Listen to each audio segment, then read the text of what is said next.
ಹುಬ್ಬಳ್ಳಿಯಲ್ಲಿ ನಿನ್ನೆ ಪುಟ್ಟ ಕಂದಮ್ಮನ ಮೇಲೆ ದೌರ್ಜನ್ಯ ಎಸಗಿ ಕೊಲೆ ಮಾಡಲಾಗಿತ್ತು. ಆರೋಪಿಯನ್ನ ಪೊಲೀಸರು ಎನ್ಕೌಂಟರ್ ಕೂಡ ಮಾಡಿದ್ರು. ಇಂದು ಬಾಲಕಿಯ ಅಂತ್ಯಕ್ರಿಯೆ ನಡೆದಿದ್ದು ಕುಟುಂಬಸ್ಥರ ಆಕ್ರಂದನ ಮುಗಿಲು ಮುಟ್ಟಿತ್ತು. ಮತ್ತೊಂದೆಡೆ ಪೊಲೀಸರು ಆರೋಪಿಯ ಮೂಲವನ್ನ ಹುಡುಕ್ತಾ ಇದ್ದಾರೆ. ಕಾಮಿಯ ದೌರ್ಜನ್ಯಕ್ಕೆ ನಲುಗಿದ ಕಂದಮ್ಮ, ಇಂದು ಅಂತ್ಯ ಸಂಸ್ಕಾರ, ಕುಟುಂಬಸ್ಥರ ಆಕ್ರಂದನ.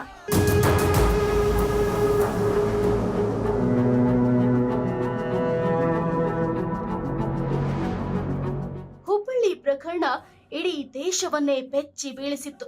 ಬಿಹಾರ ಮೂಲದ ಆರೋಪಿಗೆ ಖಾಕಿಯೂ ಕೂಡ ತಕ್ಕ ಶಾಸ್ತಿ ಮಾಡಿದ್ದಾರೆ. ಆದ್ರೆ ಆ ಕುಟುಂಬದಲ್ಲಿರೋ ನೋವು ಮಾತ್ರ ಯಾರಿಂದಲೂ ಕಡಿಮೆ ಮಾಡಲು ಆಗಲ್ಲ. ತನ್ನದಲ್ಲದ ತಪ್ಪಿಗೆ ಆ ಕಂದಮ್ಮ ಕಾಮುಕನ ಕೈಗೆ ಸಿಲುಕಿ ನಲುಗಿ ಕೊನೆಗೆ ತನ್ನ ಪ್ರಾಣವನ್ನೇ ಬಿಟ್ಟಿದೆ.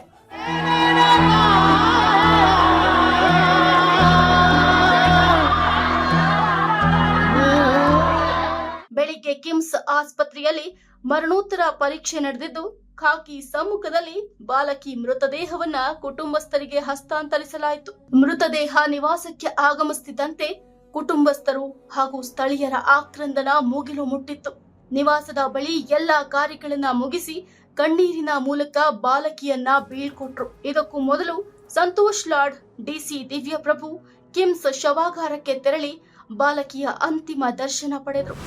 ಒಬ್ಬ ಬಿಹಾರ ಮೂಲದ ವ್ಯಕ್ತಿ 5 ವರ್ಷದ ಮಗುನ ಎತ್ಕೊಂಡು ಹೋಗಿ ಕೊಲೆ ಮಾಡಿರ್ತಕ್ಕಂಥದ್ದು. ನಂತರ ಅವನ್ನ ವಿದಿನ್ ನೋ ಟೈಮ್ ಸೆಕ್ಯೂರ್ ಮಾಡಿದ್ದಾರೆ. ಮಾಡಿದ್ಮೇಲೆ ಅವನಿಗೆ ಎಲ್ಲಿ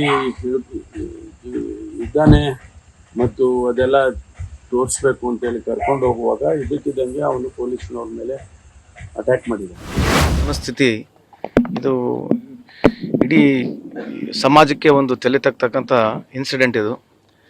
ಈಗ ಆಲ್ರೆಡಿ ನಾನಿವತ್ತು ಬಂದು ಈಗ ತಾನೇ ಮಗುನ ನೋಡಿದ್ರೆ ನೋಡೋಕ್ಕೂ ಆಗಲ್ಲ ಆ ಪರಿಸ್ಥಿತಿಯಲ್ಲಿ ನಾವು ಇದ್ದೀವಿ. ಸೊ ಪೊಲೀಸರವರು ಆಮೇಲೆ ಸಾರ್ವಜನಿಕರು ಅದನ್ನು ಇಮಿಡಿಯೇಟ್ ಆಗಿ ಆರೋಪಿನ ಹಿಡ್ಕೊಂಬಂದು ಸ್ಟೇಷನ್ಗೆ ಪ್ರೊಡ್ಯೂಸ್ ಮಾಡಿದ್ದಾರೆ.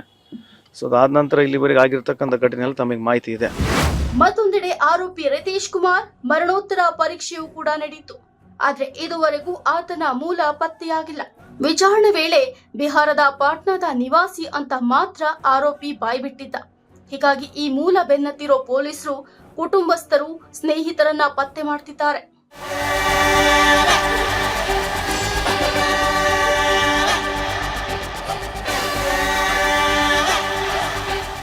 ಮತ್ತೊಂದೆಡೆ ಫೈರಿಂಗ್ ಸಮಯದಲ್ಲಿ ಗಾಯಗೊಂಡಂತಹ ಅಶೋಕನಗರ ಪಿಎಸ್ಐ ಅನ್ನಪೂರ್ಣ ಮತ್ತು ಸಿಬ್ಬಂದಿಗೆ ಕಿಮ್ಸ್ ಆಸ್ಪತ್ರೆಯಲ್ಲಿ ಚಿಕಿತ್ಸೆ ಮುಂದುವರೆದಿದೆ.